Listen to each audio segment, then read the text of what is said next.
बीजा आदिशी भूमी. अन्य कोणतीही गोष्ट जी रुजवू शकत नाही ते श्रद्धा रुजवते. दाजी. पूज्य श्री चारीजी महाराज यांच्या 99व्या जयंतीनिमित्त पूज्य दाजी यांचा संदेश 24 जुलै 2026. बीजा आदिशी भूमी. अन्य कोणतीही गोष्ट जी रुजवू शकत नाही ते श्रद्धा रुजवते. प्रिय मित्रांनो, कल्पना करा की दोन साधक एकाच ध्यानकक्षात बसले आहेत. दोघांनाही तीच प्राणाहुती प्राप्त होत आहे. दोघेही तेच शब्द ऐकत आहेत आणि एकाच क्षणी आपले डोळे मिटून घेत आहेत. ध्यानानंतर त्यांच्यापैकी एक साधक उठतो आणि त्याच्यामध्ये काहीतरी बदललेले असते. शांतपणे आणि अपरिवर्तनीयपणे, जणू काही होकायंत्राची सुई पहिल्यांदाच उत्तर दिशा शोधत आहे. दुसरा साधक उठतो, वेळ पाहतो आणि त्याला कुतूहल वाटते की इतरांना काय जाणवत असावे. ती प्राणाहुती, ती शांतता आणि ते शब्द अगदी सारखेच आहेत, परंतु त्यामध्ये एक फरक आहे. तो कोणता? हा प्रश्न सध्या मनातच ठेवा, कारण आपण त्याच्याकडे पुन्हा वळणार आहोत. याच प्रकारे एका पातेल्यात बटाटा आणि अंडे पाण्यात उकळत असल्याची कल्पना करा. पाणी, उष्णता आणि शिजवण्याचा कालावधी हे सर्व समान असूनही बटाटा मऊ होतो तर अंडे घट्ट होते. आपल्यापैकी प्रत्येकजण स्वतःमध्ये नेमके काय बाळगून असतो? आपल्या धारणा व समजुती कोणत्या आहेत यावरच आपला अनुभव आपल्याला अधिक खुले करतो की अधिक संकुचित करतो हे ठरते. आणि हा गुणवत्तेचा किंवा पात्रतेचा प्रश्न नाही, तर तो केवळ अंतर्मनाच्या भूमीचा प्रश्न आहे. ज्या शब्दाचे यथार्थ भाषांतर होऊ शकत नाही. मागील संदेशांच्या मालिकेत आपण सर्वांनी मिळून एका साधकाला त्याची वाट पाहत असलेल्या खऱ्या जीवनापासून दूर ठेवणाऱ्या 7 आंतरिक अडथळ्यांचा उहापोह केला. आपण पाहिले की कशा प्रकारे इच्छा, वासना विभाजन करतात, जडत्व गुदमरवून टाकते, संशय पोखरतो, अभिमान बंदिस्त करतो, मत्सर हतबल करतो, पूर्वाग्रह खिडक्या बंद करतो आणि या सर्वांची जननी असलेली ती भीती दरवाजाला आतून कडी लावून घेते. न जगलेले जीवन. यामध्ये आपल्याला उमगले की तो बंद दरवाजा उघडण्यासाठी श्रद्धाच किल्ली फिरवते आणि तो उंबरठा ओलांडून पलीकडे गेल्यावर आपल्याला जे प्रथम जाणवते ते एखादे ध्येय नव्हे, तर तिथल्या भूमीचा कस किंवा तिची गुणवत्ता असते. आणि प्राचीन ऋषी मुनींनी यालाच श्रद्धा म्हटले आहे. श्रद्धा या शब्दाचे इंग्रजी भाषांतर फेथ म्हणजे केवळ विश्वास असे केले जाते, पण ते अपूर्ण आहे. सहसा फेथचे वर्णन जी गोष्ट तुम्ही पुराव्यानिशी सिद्ध करू शकत नाही तिच्यावर विश्वास ठेवणे असे केले जाते. या उलट श्रद्धा ही संकल्पना यापेक्षा कितीतरी जिवंत, चैतन्यमय आहे. श्रद्धा म्हणजे विश्वास, आत्मविश्वास, प्रामाणिकपणा, दृढनिश्चय, निष्ठा आणि आंतरिक खात्री यांचे एकाच ज्योतीमध्ये झालेले एकीकरण आहे. श्रद्धा म्हणजे केवळ एखाद्या प्रस्तावाशी मनाने सहमत होणे नव्हे, तर बुद्धीने पुराव्याची पडताळणी पूर्ण करण्यापूर्वीच संपूर्णतः स्वतःला हृदयाच्या सत्याकडे वळवणे होय. ज्ञानी लोक श्रद्धेचा अर्थ असा सांगतात: संत वाङ्मय, धर्मग्रंथ आणि सद्गुरू यांच्या वचनांवर विश्वास ठेवणे आणि त्याद्वारे जे साध्य करणे शक्य आहे ते साध्य करणे. आता खरी गहनता विश्वास या शब्दातच दडलेली आहे. विश्वास म्हणजे एखाद्या संकल्पनेचा केवळ वरवरचा स्वीकार नव्हे, परंतु ऐकीव गोष्टींवर नव्हे, तर आपण स्वतः अनुभवलेल्या सत्याप्रत आपले मन, बुद्धी आणि संपूर्ण शक्ती पूर्णपणे एकाग्र करणे होय. आंतरिक अनुभूतीचे महान शिल्पकार महर्षी पतंजली यांनी सर्वोच्च साक्षात्काराकडे नेणाऱ्या 5 गुणांच्या क्रमवारीमध्ये श्रद्धेला प्रथम स्थान दिले. ते 5 गुण म्हणजे श्रद्धा, वीर्य म्हणजेच ऊर्जा, स्मृती म्हणजे स्मरण, समाधी म्हणजे तल्लीनता आणि प्रज्ञा म्हणजे विवेक. या क्रमाकडे बारकाईने लक्ष द्या. श्रद्धा ऊर्जेला किंवा प्रयत्न करण्याच्या इच्छेला चालना देते. ऊर्जा स्मरण टिकवून ठेवते. स्मरण तल्लीनतेत परिपक्व होते आणि तल्लीनतेतून विवेकाचे फूल उमलते. ही संपूर्ण साखळी पहिल्या दुव्यावर अवलंबून असते. श्रद्धाच काढून टाकली तर उर्वरित सर्व काही तळमजला नसलेल्या जिन्याच्या पायऱ्यांप्रमाणे कोसळून पडेल. अनपेक्षित आत्मविश्वास.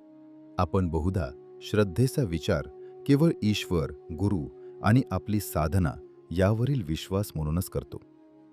आणि श्रद्धेत या सर्वांचा अंतर्भाव होतोच. पण हे जाणून तुम्हाला नवल वाटेल की श्रद्धेची खरी सुरुवात तर आपल्या स्वतःपासूनच होते. जेव्हा आपल्यामध्ये आत्मविश्वासाचा अभाव असतो तेव्हा आपल्यात श्रद्धेची कमतरता असते. जेव्हा या मार्गावरून वाटचाल करण्याच्या स्वतःच्याच ताकदीवर आपला विश्वास नसतो तेव्हा तो मार्ग कितीही तेजोमय असला तरी त्याने काही फरक पडत नाही. आपण केलेली निवड योग्य आहे यावर जेव्हा आपला विश्वास नसतो तेव्हा कितीही कृपावृष्टी झाली तरी ती आपल्याला आश्वस्त करू शकत नाही. तो संशय मनात वारंवार डोकावत राहील.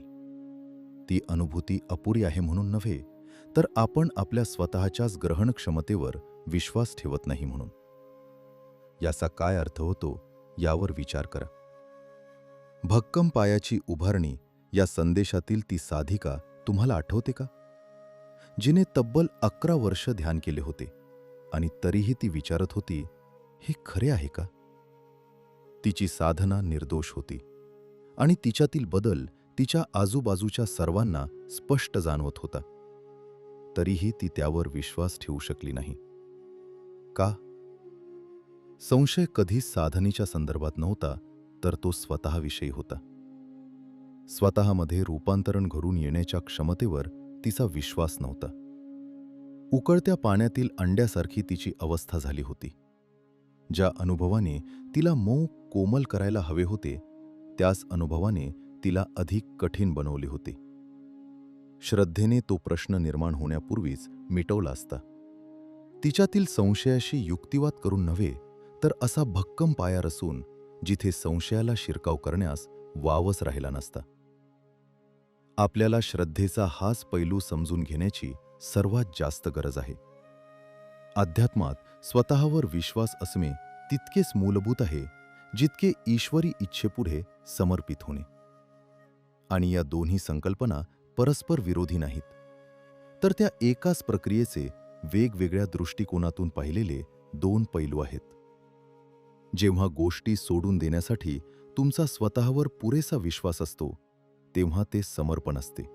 जेव्हा तुमचा ईश्वरावर इतका विश्वास असतो की तुम्ही स्वतःला त्याच्या कृपादृष्टीस पात्र मानता तेव्हा तो आत्मविश्वास असतो. श्रद्धा या दोन्ही गोष्टी एकाच वेळी कवेत घेते. त्या भूमीत काय अंकुरते? बीज ती जमीन निवडू शकत नाही ज्यावर ते पडते, परंतु साधक ती निवडू शकतो. आणि साधक जी आंतरिक भूमी तयार करतो त्यावरच पुढील सर्व गोष्टी ठरतात. जिथे खरा विश्वास नसतो तिथे खरे प्रेम आणि खरे समर्पण असूच शकत नाही. पण जिथे विश्वास खरा असतो तिथे आत्म्याचे एक जागृत शिल्प उलगडत जाते. श्रद्धा म्हणजे ती भूमी, ते अधिष्ठान होय जिथे प्रेम बहरते. भक्ती म्हणजे असे प्रेम ज्याला आपली दिशा सापडली आहे. शरणागती म्हणजे अशी भक्ती जिने फलिताविषयीची आपली आसक्ती सोडून दिली आहे. लयावस्था म्हणजे अशी अवस्था होय जी शरणागतीचेही विसर्जन झाल्यावर शेष राहते. आपण हा क्रम पुन्हा एकदा सावकाश समजून घेऊया. श्रद्धेतून प्रेम विकसित होते, प्रेमातून भक्ती प्रकटते, भक्तीतून शरणागती जन्माला येते, शरणागती लयावस्थेकडे नेते. प्रत्येक अवस्था आधीच्या अवस्थेतून अगदी नैसर्गिकरित्या विकसित होते. जसे कळीचे फूल बनते आणि फुलाचे फळ होते. तुम्ही कळीला बळजबरीने फळ बनवू शकत नाही, पण तुम्ही मशागतीने जमीन कसदार बनवून सूर्याला त्याचे काम करू देऊ शकता. आता हे ते सत्य आहे जे या नवीन मालिकेमध्ये आपल्या चिंतनाचे मुख्य सूत्र राहील. जेव्हा लयावस्था घडते तेव्हाच खरा प्रवास सुरू होतो. कृपया या विधानावर काही वेळ शांतपणे मनन करा. जवळपास सर्वच आध्यात्मिक परंपरा आणि सिद्धांत असे मानतात की तादात्म्य पावणे हेच अंतिम ध्येय आहे. परंतु जे गूढवादी तिथपर्यंत पोचले आहेत ते या पलीकडे जाऊन सांगतात, हे शिखर म्हणजे अंतिम गंतव्यस्थान नसून ते एक प्रवेशद्वार आहे. तुम्ही ज्या जीवनाच्या शोधात आहात ती तर त्या दरवाजा पलीकडे तुमची वाट पाहत असलेल्या खऱ्या जीवनाची केवळ पूर्वतयारी आहे. आणि या पूर्वतयारीची सुरुवात जमिनीच्या गुणवत्तेतून होते.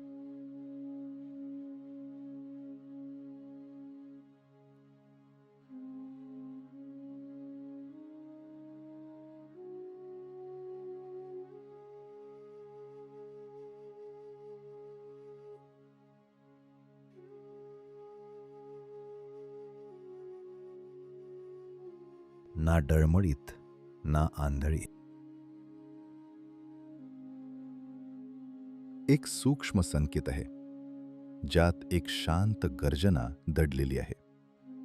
श्रद्धा कधीच अर्धवट किंवा डळमळीत असू शकत नाही. जर तुमची निष्ठा एखाद्या लुकलुकणाऱ्या दिव्यासारखी अस्थिर वाटत असेल तर कृपया आपले अंतिम साध्य काय असायला हवे याबद्दल अंतर्मुख होऊन विचार करा. श्रद्धा ही उत्कट आणि दृढनिश्चयी असते. ती एखाद्या नंदादीपासारखी शांतपणे अखंड तेवत राहते, जिला कोणताही वादळवारा विझवू शकत नाही. कारण ज्योत प्रखर असते म्हणून नव्हे, तर दिव्याची वात पुरेपूर तेलामध्ये अविरत भिजलेली असते. तसेच श्रद्धा कधीही आंधळी नसते. ती एका अशा विलक्षण अनुभूतीतून जन्माला येते जी तुमचे आंतरिक विश्व पूर्णपणे बदलून टाकते. आणि हीच गोष्ट श्रद्धेला निव्वळ समजुतीपासून किंवा वरवरच्या विश्वासापासून वेगळी ठरवते. हा असा वरवरचा विश्वास वंश परंपरागत वारशासारखा पूर्वजांकडून मिळतो, ज्याचे कोणीही बारकाईने परीक्षण करत नाही. तुम्ही विश्वास ठेवता कारण तुमचे आईवडील विश्वास ठेवतात, किंवा तुमचा समाज विश्वास ठेवतो कारण त्यावर प्रश्नचिन्ह उपस्थित करण्यापेक्षा किंवा त्याला आव्हान देण्यापेक्षा तो मान्य करणे सोपे असते.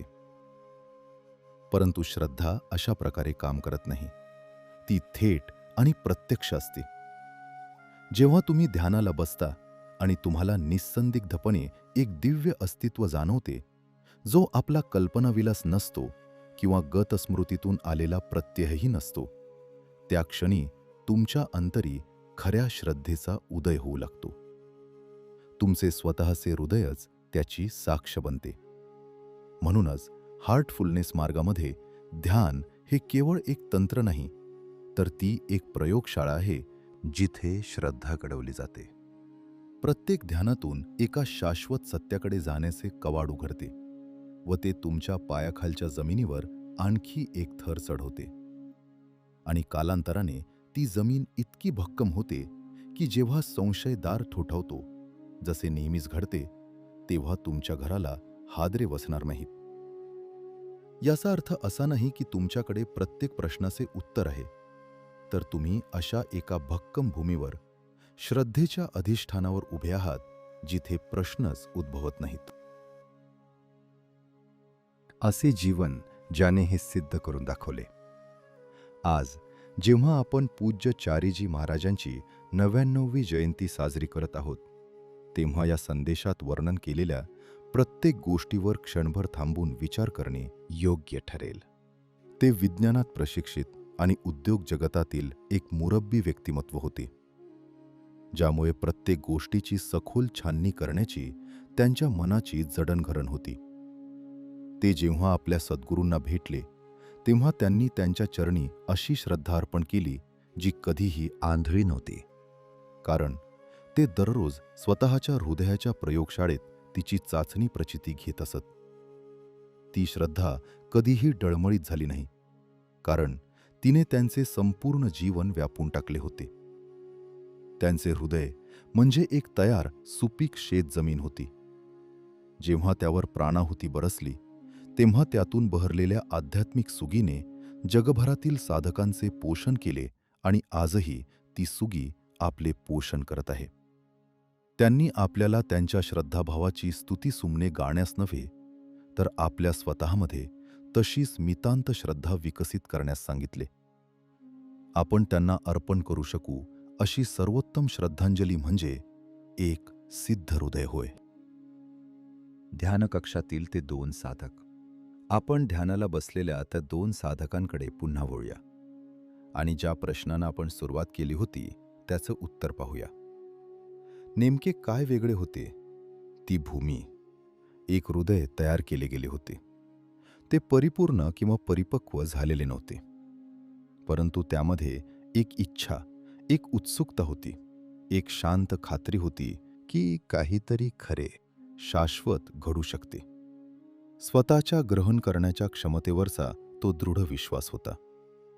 ती तयारी म्हणजे कोणतीही उपजत बुद्धिमत्ता किंवा नशीब नव्हते, ती तर श्रद्धा होती.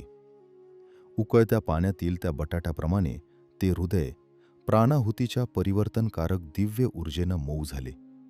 जे काही समोरून प्रदान केले जात होते ते ग्रहण करण्यास त्यानं स्वतःला अधिक खुले केले होते. आणि हा गुण अशी कोणतीही व्यक्ती स्वतःमध्ये रुजवू शकते, जी हे रुजवण्याचा निर्णय घेते.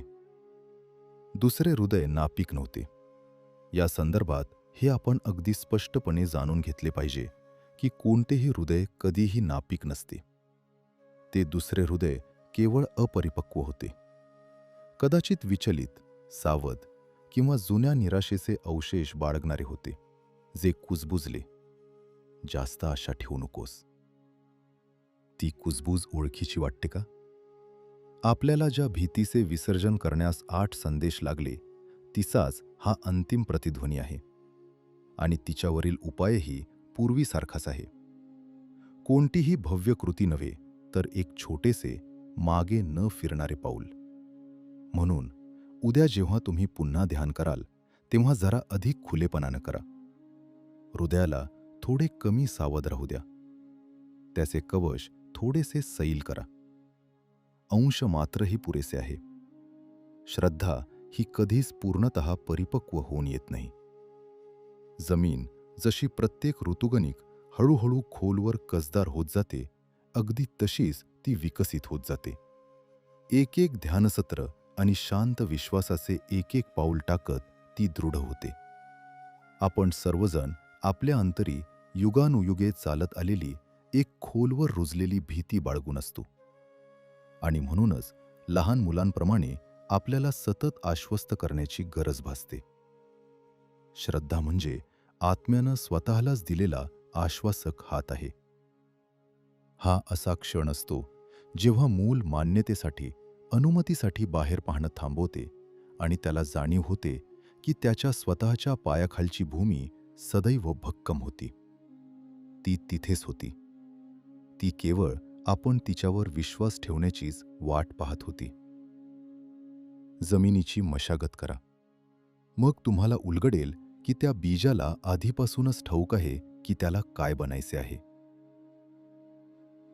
प्रेम आणि प्रार्थनेसह कमलेश. पूज्य दाजी यांचा संदेश 24 जुलै 2026.